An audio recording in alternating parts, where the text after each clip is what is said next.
अस्सलामुअलैकुम। अब तक की अहम खबरों के साथ मैं हूं शहजाद खान और मैं हूं दरख्शां बतूल। नजर डालते हैं अब तक की हेडलाइंस पर।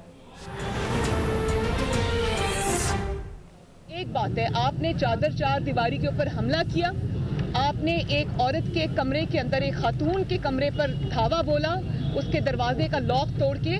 आपके पास कैप्टन सफदर की गिरफ्तारी का वारंट था, मेरी गिरफ्तारी का वारंट नहीं था।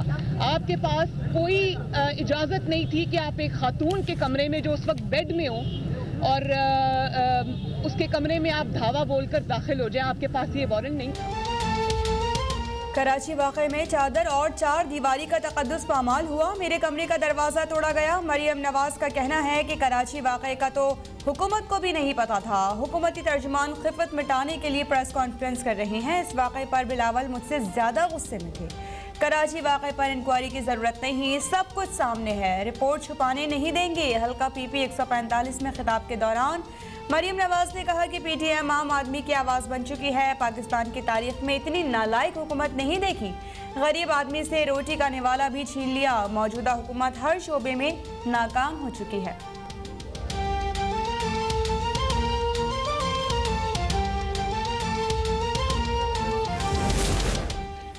कराची वाक़े पर इंक्वायरी हो रही है। कराची वाक़े की फुटेज सामने आने से भी मफरूज़े दम तोड़ गए। वज़ीर ख़ारजा शाह महमूद कुरैशी कहते हैं नवाज शरीफ को अज़ खुद वतन वापस आकर मुक़दमात का सामना करना चाहिए। बीमारी और शहबाज शरीफ की ज़मानत पर नवाज शरीफ को लंदन जाने की इजाज़त दी गई। अब नवाज शरीफ सेहतमंद हैं और सियासी तकरीरें कर रहे हैं।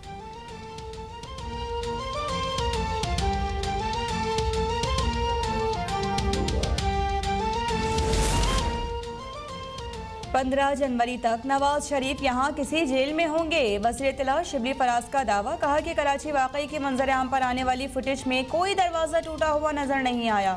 फुटेज में वाज़ेह है कि सिंध पुलिस ने कैप्टन सफदर को गिरफ्तार किया। सिंध पुलिस सिंध हुकूमत के मातहत है। ये लोग भूल गए सानह मॉडल टाउन में ख़वातीन के साथ कैसा सलूक किया गया। मरियम नवाज परेशान लग रही हैं। जिस दिन ये झूठ ना बोले उनका खाना हजम नहीं होता। इनके वालिद को अदालत ने भी झूठा करार दिया। ये कह रहे हैं कि जनवरी में हुकूमत जा रही है, हम कौम का लूटा गया पैसा भी वापस लाएंगे।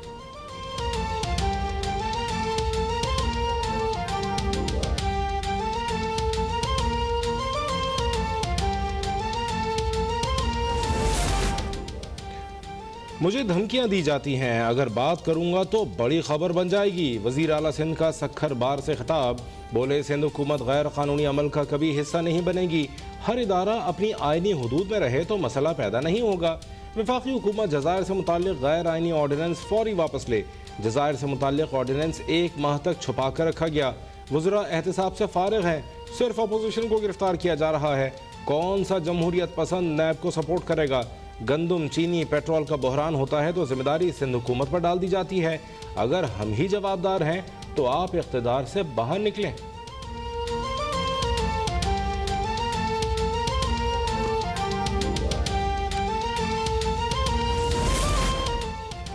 पहले हमने ही कहा था कि सफदर अवान को सिंध पुलिस ने ही गिरफ्तार किया है। वज़ीर तालीम सिंध सईद खानी कहते हैं कि पुलिस ने हुकूमत को बताए बगैर गिरफ्तार किया, ये तरीका गलत है। ये सारी चीज़ें एक एक साजिश का हिस्सा हैं। PTI की जानिब से यही सारा ड्रामा रचाने के लिए कुछ लोगों को इस्तेमाल किया गया। जज़ायर के मामले पर सारी सियासी जमातें एक ही मौक़िफ़ पर खड़ी हैं। वफाक सिंध के अवाम की मर्जी के खिलाफ ज़मीन अपने कब्जे में नहीं ले सकता। कौमी असम्बली और सेनेट किसी भी और मुस्तरद कर सकते हैं।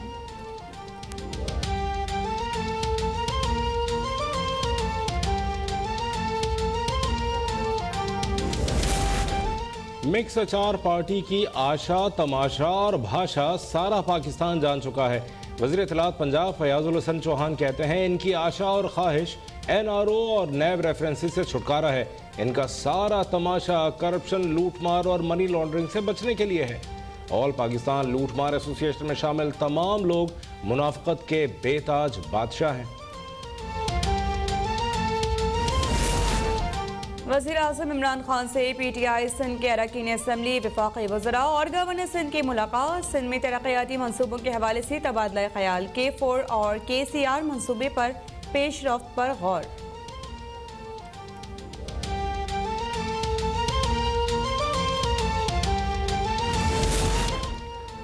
इमरान खान का हर वादा झूठा निकला। इमरान खान ने 1 करोड़ नौकरियों का वादा करके लोगों को बेरोजगार कर दिया। 50 लाख घरों का वादा करके लोगों की छत छीन ली। बिलावल भुट्टो का गांछे में इंतखाबी जलसे से खिताब, बोले हमने गिलगित बल्तिस्तान के अवाम को इमरान खान से बचाना है। पीपल्स पार्टी ने हमेशा गरीब इलाकों का ख्याल रखा है, गांछे के अवाम की खिदमत करना चाहते हैं। हम पूछते हैं गिलगित बल्तिस्तान में सेहत और तालीम के इदारे क्यों नहीं? हुकूक के लिए आपको पीपल्स पार्टी का साथ देना होगा। अवामी फैसलों से हुकूमतें बनेंगी तो मसाइल हल होंगे।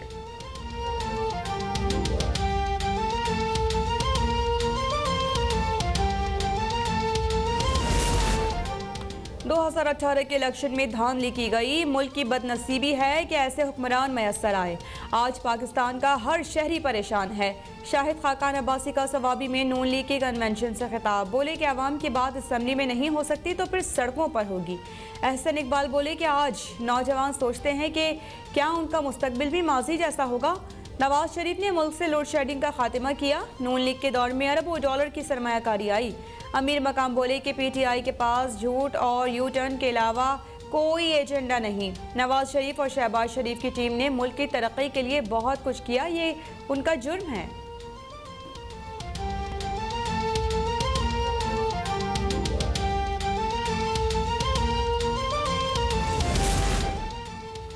शहबाज शरीफ का नाम ECL में शामिल करने से मुताल्लिक केस सुप्रीम कोर्ट में समाअत के लिए मुकर्रर।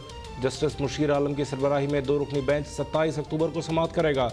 प्रोसिक्यूटर जनरल नायब समेत फरीकैन को नोटिस जारी। चेयरमैन नायब ने शहबाज शरीफ का नाम ECL में डालने की दरख्वास्त की थी।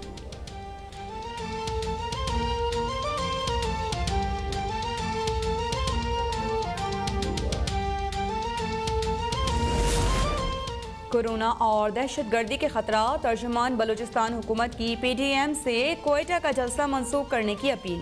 लियाकत शाहमानी कहते हैं कि एहतजाज करना अपोजिशन का हक है।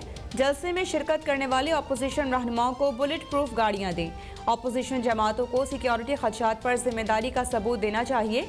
जलसे में आने वाले 70% शुरका दूसरे सूबों से कोरोना साथ ला सकते हैं। JUI के रहनुमा मौलाना गफूर हैदर कहते हैं कि कोयटा में जलसा ज़रूर करेंगे। कोयटा का जलसा बलूचिस्तान की तारीख का सबसे बड़ा जलसा होगा। अगर कोई नुकसान पहुंचा तो जिम्मेदार हुकूमत होगी।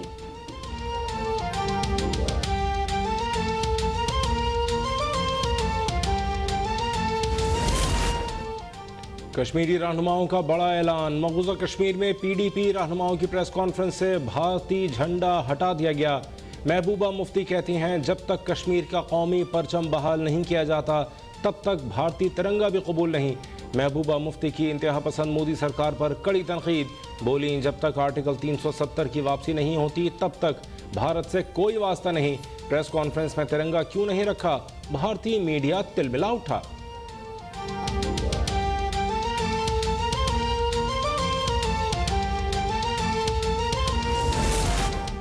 भारतीय जासूस और दहशतगर्द कमांडर कुलभूषण यादव को 16 जुलाई को काउंसिलर रसाई देने का मामला। भारतीय नाज़िमुल उमूर का काउंसिलर रसाई को सबूताज करने का मंसूबा। कुलभूषण ने भारतीय सफारतकारों का घिनौना मंसूबा नाकाम बना दिया। भारतीय नाज़िमुल उमूर गौरव आलूवालिया की कुलभूषण यादव से तल कलामी। कुलभूषण को दिमागी तौर पर गैर हाजिर और पागल करार दे दिया। कुलभूषण ने भी गुस्से में भारतीय नाज़िमुल उमूर को खरी खरी सुना दी। बोला नेवी के सीनियर कमीशन ऑफिसर को पागल और दिमागी गैर हाजिर कैसे कह सकते हैं? मैं बिल्कुल हशाश बशाश तंदुरुस्त और दिमागी तौर पर मुकम्मल हाजिर हूँ।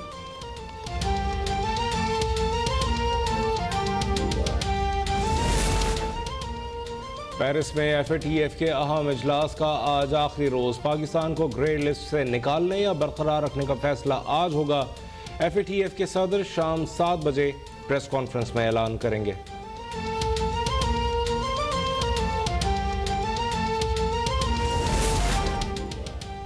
वर्ल्ड बैंक ने पाकिस्तान के लिए 30 करोड़ 40 लाख डॉलर ग्रांट की मंजूरी दे दी। एलामिये के मुताबिक कर्जा प्राइट प्रोग्राम के लिए फराहम किया गया है। प्रोग्राम के तहत विफाक और पंजाब में पब्लिक फाइनेंस मैनेजमेंट सिस्टम को मजबूत किया जाएगा। कारोबार और रियल एस्टेट की रजिस्ट्रेशन की जाएगी। टैक्सेस का दायरा कार बढ़ाया जाएगा। टैक्सेस का निज़ाम सादा और आसान किया जाएगा।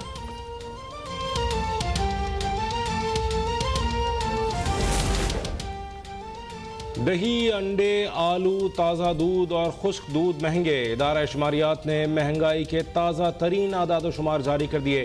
14 अशिया की कीमतों में इजाफा, 11 में कमी। रवा हफ्ते महंगाई में 0.23% की कमी हुई।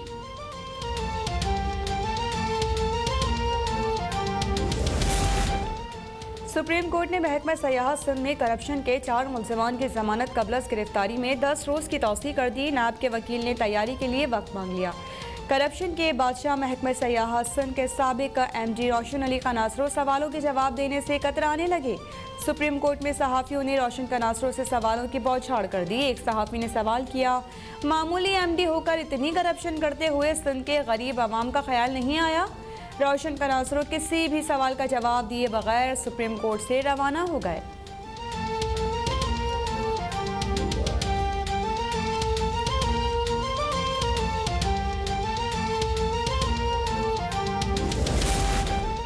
और मुल्क भर में कोरोना से 13 अमवात, 736 नए केस सामने आ गए।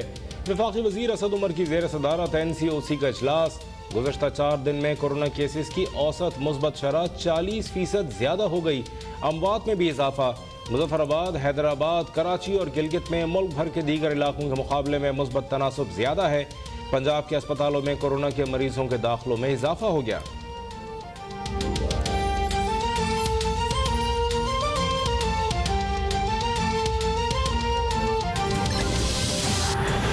Welcome back. हेडलाइंस आपने देखी। बुलेटिन का आगाज करेंगे अहम खबर से। जस्टिस काजी फायज ईसा रेफरेंस का तफसीली फैसला जारी कर दिया गया है।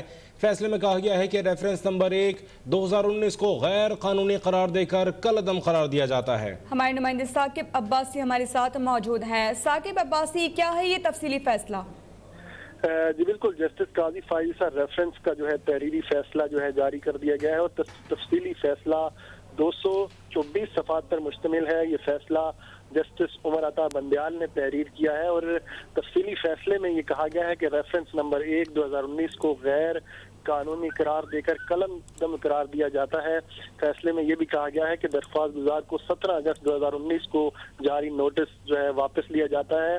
फैसले में मजीद कहा गया है कि फैसले के 7 रोज के अंदर इनलैंड रेवेन्यू कमिश्नर जो है खुद जो है मुतल्लिका नोटिस काजी फायज ईसा की अहलिया और बच्चों को जारी करे।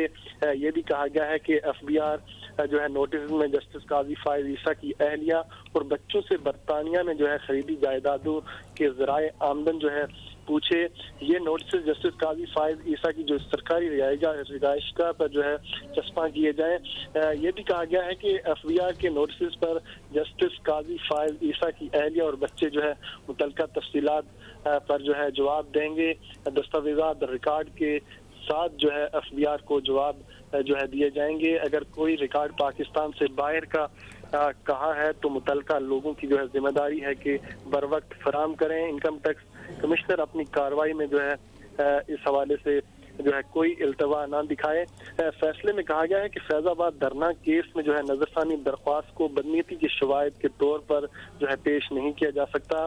फैसलों के खिलाफ नजरसानी दरख्वास्तें जो है दायर करना आइन और कानून का हक है। जस्टिस काजी फायज ईसा के खिलाफ जो है रेफरेंस बदनीयती पर मबनी करार नहीं दिया जा सकता। ये भी कहा गया है कि रेफरेंस जो है फैजाबाद धरना केस नहीं लंदन जायदादों की बुनियाद पर है और फैसले में लिखा गया है कि कोई शक नहीं कि जजेस के खिलाफ रेफरेंस को खुफिया रखना चाहिए।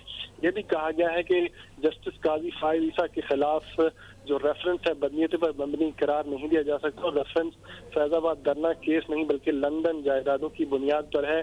इसके साथ साथ जो फैसले में जस्टिस फैसल अरब और जस्टिस यहिया अफरीदी ने इजाफी नोट भी लिखा है और इसमें जस्टिस यहिया अफरीदी ने जो इस नोट पे लिखते हुए कहा है कि जस्टिस काजी फायज ईसा के खिलाफ रेफरेंस आइन और कानून की जो है खिलाफ वर्जी है। ये तमाम तफसीलात जो है इस फैसले में शामिल की गई हैं। जी साकिब अब्बासी हमारे नुमाइंदे हमें अपडेट कर रहे हैं। जस्टिस काजी फायज ईसा रेफरेंस का तफसीली फैसला जारी कर दिया गया है। फैसले में कहा गया है कि रेफरेंस नंबर 1 2019 को गैर कानूनी करार देकर कलअदम किया जाता है। तफसीली फैसला 224 सफ़हात पर मुश्तमिल है। जस्टिस उमर अता बंदियाल ने यह फैसला तहरीर किया है। फैसले में कहा गया है कि रेफरेंस नंबर 1 2019 को गैर कानूनी करार देकर कलअदम करार दिया जाता है।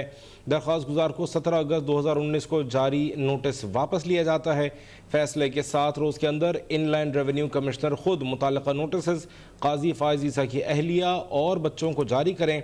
FBI नोटिस में जस्टिस काजी फायज ईसा की अहलिया और बच्चों से बरतानिया में खरीदी जायदादों के ज़राए आमदन पूछे। ये नोटिस जस्टिस काजी फायज ईसा की सरकारी रहायशगाह पर भेजे जाएँ। FBI के नोटिस पर जस्टिस काजी फायज ईसा की अहलिया और बच्चे मुताल्लिका तफसीलात पर जवाब दें। दस्तावेजी रिकॉर्ड के साथ FBI को जवाब दें। जस्टिस काजी फायज ईसा रेफरेंस का तफसीली फैसला जारी कर दिया गया है और इस फैसले में कहा गया है कि रेफरेंस नंबर 1 2019 को गैर कानूनी करार देकर कलअदम करार दिया जाता है और दरख्वास्त गुजार को 17 अगस्त 2019 को जारी नोटिस वापस लिया जाता है। फैसले के 7 रोज़ के अंदर इनलैंड रेवेन्यू कमिश्नर खुद मुतालिका नोटिस काजी फायज ईसा की अहलिया और बच्चों को जारी करें। फैसले में ये भी कहा गया है कि FBI नोटिस में जस्टिस काजी फायज ईसा की अहलिया और बच्चों से बरतानिया में खरीदी जायदादों के ज़राए आमदन भी पूछे। ये नोटिस जस्टिस काजी फायज ईसा की सरकारी रिहाइशगाह पर भेजे जाएं। आपको ये भी बताते चलें कि इस फैसले में ये भी कहा गया है कि FBI के नोटिस पर जस्टिस काजी फायज ईसा की अहलिया और बच्चे मुतालिका तफसीलात पर जवाब दें। दस्तावेजी रिकॉर्ड के साथ FBI को जवाब दे जाएं और अगर कोई रिकॉर्ड पाकिस्तान से बाहर का है तो मुतालिका लोगों की जिम्मेदारी है कि बर वक्त फराहम करें। इनकम टैक्स कमिश्नर अपनी कार्रवाई में किसी मोड़ पर इल्तिवा ना दे। फैसले में कहा गया है कि दरख्वास्त गुजार को 17 अगस्त 2019 को जारी नोटिस वापस लिया जाता है और फैसले के 7 रोज़ के अंदर इनलैंड रेवेन्यू कमिश्नर खुद मुतालिका नोटिस काजी फायज ईसा की अहलिया और बच्चों को जारी करें और FBI नोटिस में जस्टिस काजी फायज ईसा की अहलिया और बच्चों से बरतानिया में खरीदी जायदादों के ज़राए आमदन भी पूछे और ये नोटिस जस्टिस काजी फायज ईसा की सरकारी रिहाइशगाह पर भेजे जाएं। इसके साथ साथ फैसले में ये भी कहा गया है कि FBI के नोटिस पर जस्टिस काजी फायज ईसा की अहलिया और बच्चे मुतालिका तफसीलात का जवाब दें। दस्तावेजी रिकॉर्ड के साथ FBI को जवाब दिए जाएं। अगर कोई रिकॉर्ड पाकिस्तान से बाहर का है तो मुतालिका लोगों की जिम्मेदारी है कि बर वक्त फराहम करें। जस्टिस काजी फायज ईसा ने जस्टिस काजी फायज ईसा रेफरेंस का तफसीली फैसला जारी कर दिया गया है। 224 सफ़ात पर मुश्तमिल ये फैसला है।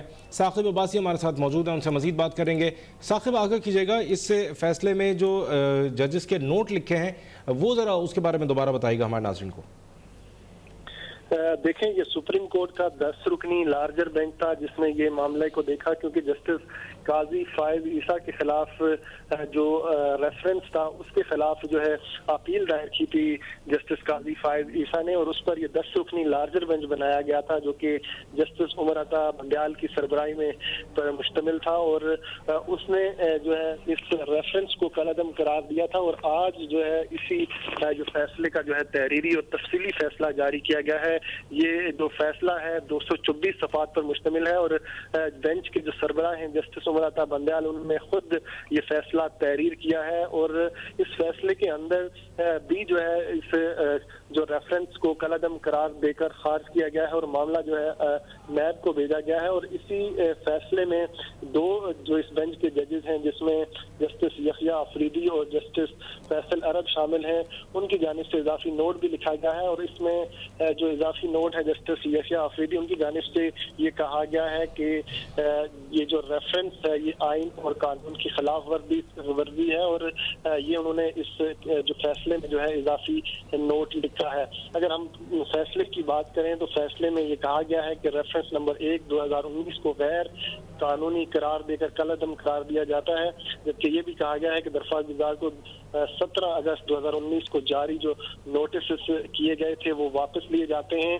फैसले में मजीद ये भी कहा गया है कि फैसले के 7 रोज के अंदर इनलैंड रेवेन्यू कमिश्नर खुद जो है मुतल्लिका नोटिस काजी फाइज ईसा की अहलिया और बच्चों को जारी करेगा। ये भी कहा गया है कि FBI नोटिस में जस्टिस काजी फाइज ईसा की अहलिया और बच्चों से बरतानिया में जो है खरीदी जायदादों की ज़राए आमदन जो है पूछेगी। नोटिस जस्टिस काजी फाइज ईसा की सरकारी रिहाइशगाह पर जो है भेजे जाएं, ये इस तहरीरी फैसले में दर्ज किया गया है। और ये भी लिखा गया है कि FBR के नोटिस पर जस्टिस काजी फाइज ईसा की अहलिया और बच्चे मुतल्लिका जो है तफसीलात जो है फराहम करेंगे और दस्तावेजी रिकॉर्ड के साथ FBR को जवाब दिए जाएंगे। अगर कोई रिकॉर्ड पाकिस्तान से बाहर का कहा गया तो मुतल्लिका लोगों की ये जिम्मेदारी है कि बर वक्त जो है उसे फराहम करें। इनकम टैक्स कमिश्नर अपनी कार्रवाई में जो है किसी मोड़ पर इल्तवा न दिखाए। ये भी कहा गया है कि फैजाबाद धरना केस में नजरसानी दरख्वास्तों को बदनीति के शवाहिद के तौर पर पेश नहीं किया जा सकता। कि इस फैसले में लिखा गया है कि फैसलों के खिलाफ नजरसानी दरख्वास्तें दायर करना आइन और कानून का हक है।